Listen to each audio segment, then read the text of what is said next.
Hey, this is Matt. Once again, we're about to another video. This is another paid request, this time for Bronson. Thank you so much for that. And if anyone's interested in requesting any type of videos, topic reaction, commentary, review, re-review, let's play, let's try of a video game, whatever the case may be, PayPal is usually the best bet, or join my Patreon. Links are in the info box, wherever it's at nowadays on YouTube. Was there, then sometimes it's there, and wherever. But this time I'm talking about Doc Hollywood, the 1991 film starring Michael J. Fox. And you also have Julie Warner, who is in Tommy Boy as Chris Farley's love interest. You have Woody Harrelson in the film. You got Bridget Fonda in the film. As well as a few other recognizable older actors. David Ogden Stiers, which I think he was on the TV show MASH back in the day. He plays the mayor here. Pretty much the gist of the story is Michael J. Fox, he's tired of being at the hospital and he's getting ready to go to Beverly Hills where he's going to cosmetic surgery. He's going to pay a lot of money, great place, great car, all that stuff. And while he goes there, he is able to take some shortcuts, things of that nature. But while he's driving, there's a cow in the middle of the road. He swerves the car, crashes his car. His car needs repaired. He gets arrested. Reckless endangerment, all that stuff. Even though there was a cow on the road, but still. And he's sentenced to 32 hours of community service. I think it's supposed to take place in like South Carolina, somewhere like that. And of this community service, he's pretty much forced, extorted, to be the doctor. Because the other doctor, which is actually, I think, Barnard Hughes, the grandpa in The Lost Boys, he's getting a lot older. So throughout the film, it's him dealing with the locals, little hijinks that ensue, as well as this love story between him and Julie Warner's character, which maybe she'll be with Woody Harrelson, maybe not. And pretty much it's her and Michael J. Fox fall in love with each other. So you have that story as well as the doctor in a small town story. Now the thing with the film is nowadays people go, man, the film Cars, Pixar really stole from this movie. In fact, I think with Cars they should have just showed that damn song, I am the one and only, like this film starts. They should have just done that and go, just be honest with it at least. At least be honest with it.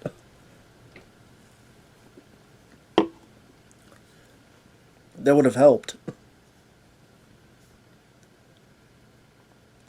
But yeah, the film itself, surprisingly, I wasn't that big on it. I don't hate the film. At best, I would give it maybe a 3 out of 5 stars, if that. It's definitely not my favorite Michael J. Fox film. I would definitely put Back to the Future 1 and 2, The Frighteners, Casualties of War, his work on Spin City above this. Hell, I like Greedy. I know a lot of people don't like that film. I like that film a lot more than this. I got more chuckles out of that film. Once in a while I would laugh at this movie, like during the film, but I know what the movie's trying to tell me, that Michael J. Fox is this character who's a bit either selfish or a bit up his own ass, but by the generosity and the gosh darn quality of the local folks, he learns to care more. I didn't buy it, honestly. Because, number one, because of who they cast with Michael J. Fox, I didn't really find him unlikable at the beginning. I know I'm supposed to, but I looked at the hospital he's at. It's such a shit show. I'm like, of course he wants to leave this place. And then these people give him a hard time. Yeah, fine, go to Berry Hills and do cosmetic surgery. So what? Oh, I get to be in this stained place where cigarette burns are gonna be rustling from the ceiling and, slip on puddles of piss. Yeah, thank God I'm not in this cheery old place to stay. And I won't want a place where it's great stuff all around and weather and beautiful women. Damn, shame on me. Shame on him for wanting that. Then as he drives in, he's looking at the radio, but maybe don't have cows in the middle of the road. I think that's a bit egregious too, to have cows in the middle of the damn road. And then when he's...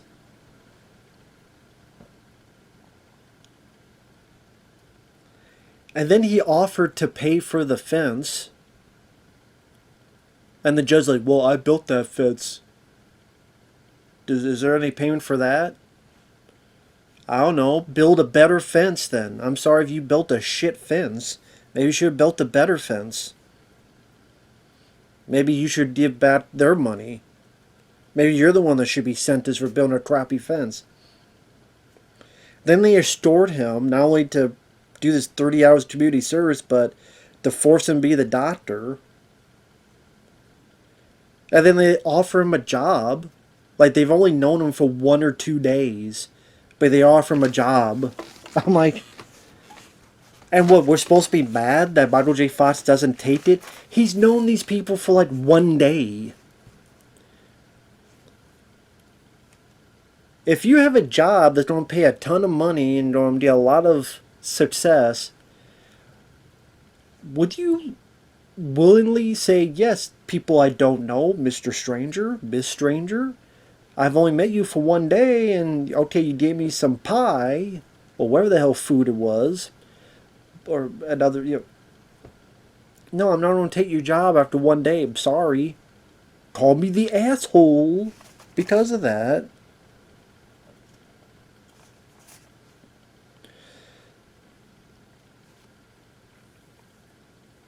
Then the big nurse is being bitchy and giving him a hard time for no reason.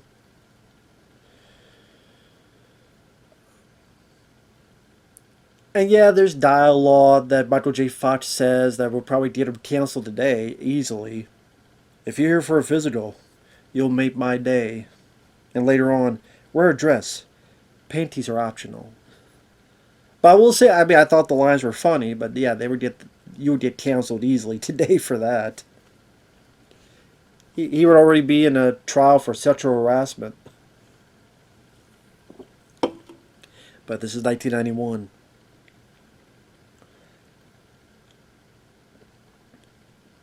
But she was able to hold her own against him. I would say that was the best part of the film, is Michael J. Fox and Julie Warner had good chemistry with each other. I thought they worked well together. And that bit of love story I thought was one of the better parts of the film. Him being the country doctor. Once in a while I got a chuckle on me, to be fair. The two I think of is the old lady going, I see a spot there, I see a spot there. He takes the glasses off, puts it back on, and then she's like, I'm cured. Like, the way that lady played it, I thought was pretty funny. Pretty subtle compared to other stuff. Another one is a kid, something with his ear, and he, with tweezers, pulls out a little tiny toy car. He did, and the older kid runs away.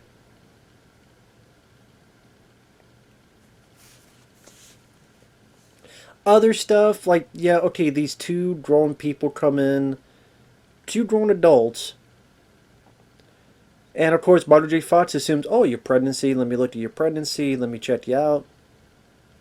No, we're just here. We don't know how to read. I'm still going, you two grown-ass people, get some hooked on phonics, don't know how to read, stop being lazy. Trying to making your doctor read for you? What the hell are you doing? You're being lazy. What are you doing? Stop it. You're being lazy. What are you doing? I know that's me being mean, but I'm like, wouldn't it be rather help these guys to learn how to read? I think that'd be a better usage of time than reading the letters for them. Like, you guys don't know how to read? Well, let me teach you, or let me get someone to teach you so you can read these letters yourself. But no, that never happens. They never get to learn to read. It's like, I'm sorry, even in 1991, if you're two grown-ass people, you don't know how to read, sorry, you shouldn't make doctors read your damn letters for you. That's harsh. I don't care. Maybe people should have been more harsher to them, and then they'd be better in life. Because the lady's pregnant, so is their kid not going to be able to read too? Because they don't even know how to read?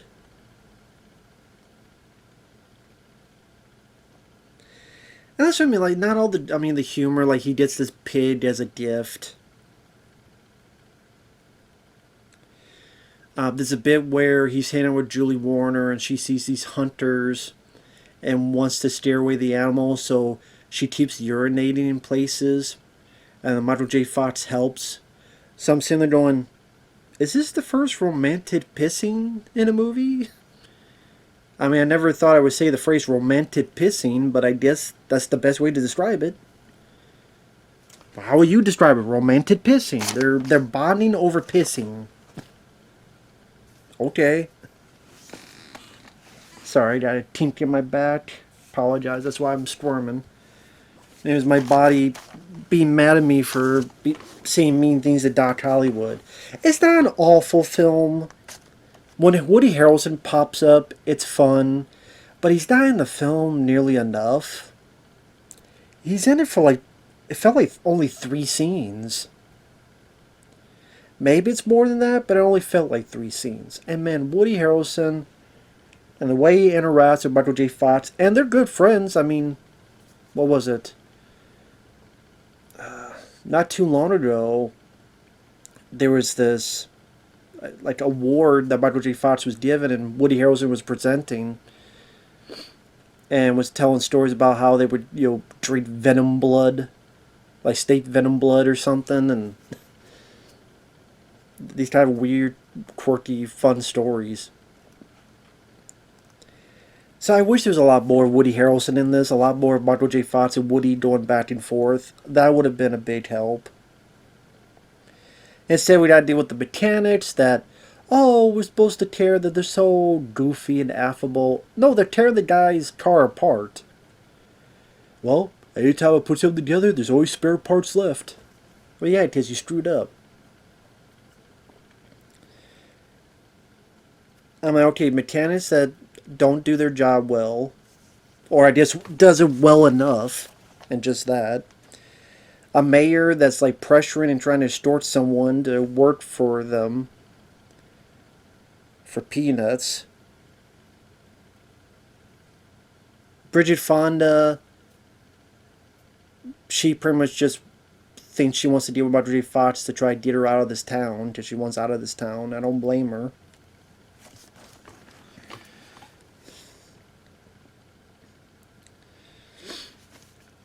Pretty much some, either the lovey-dovey story or the town hijinks ensue until ultimately his car gets fixed up. He stops to help this couple with their baby. She's in labor. Why you would park your car in the middle of the road, I don't know. It's really stupid. I don't care where you are. I don't care how late at night you are. When you park your car like this in the middle of the road, that's just stupid. It's just that, he helped this woman with labor, but he broke his car because someone runs it over. Do they get arrested? Or put it community service? Because he did, because their cow was in the road. So they give him the town gets together, even though they've only known him for like 4 days. They give him a plane ticket. They don't give him a ride. Julie Warner. I did like her performance. It's not fair to you. You're like a big, bright shooting star, and you would burn out here. I thought that was a really sincere dialogue that she showcased to Michael J. Fox. And that's what I mean. Like, that's the best part of the film. It's like two people that know that they can't be together, and they kind of know and realize that. I wish they followed through on that, and that would be, I think, a bit more truthful. Of course, it's not. It's got to go more of the pedestrian route, which I can see, I can understand, but if it's okay, he learned a bit of humility, he learned a bit of caring for your fellow man, so while he's in Beverly Hills, he is doing the cosmetic surgery for money, but then he'll also do stuff on the side to help people.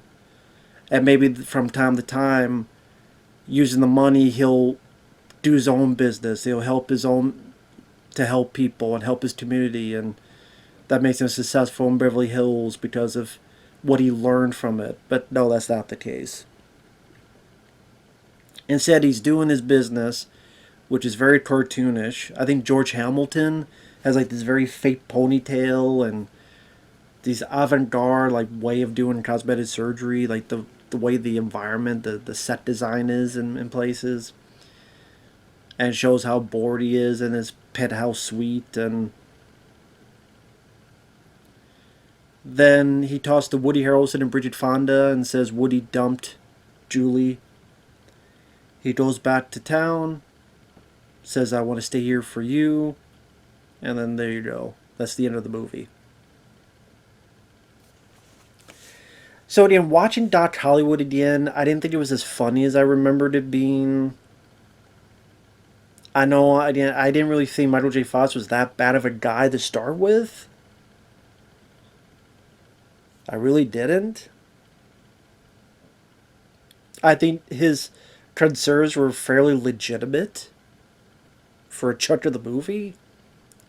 So that's why I kind of disliked a lot of the townsfolk.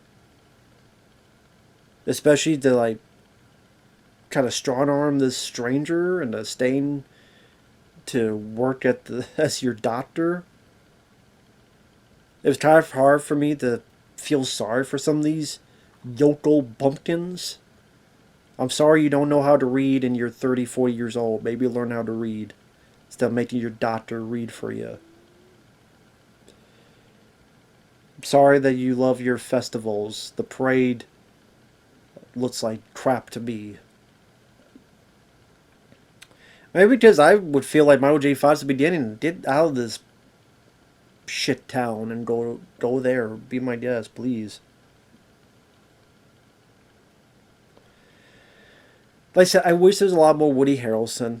Because when he popped up, it was fun to see him in there. Michael J. Fox definitely has a good charm to him as the lead. It's very hard for me to hate a film that stars him because at least he's a very good, underrated actor.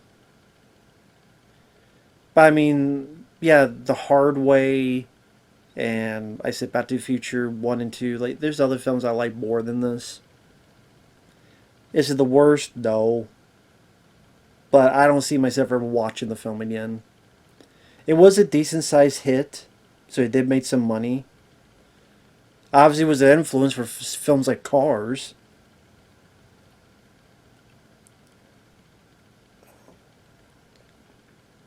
Like I said, I mean, it's okay. Michael J. Fox and stuff really help a lot. Like I said, the love story. I'm not sure about the romantic piss scene, but the love story was interesting enough for me to follow through. Like I said, the comedy, there's a couple chuckles I got, but it wasn't as funny as the film thinks it is. And overall, again, it's alright. It's okay, but I don't love the film. With that said, thanks for watching. Take care, and we'll see you guys later. Bye-bye.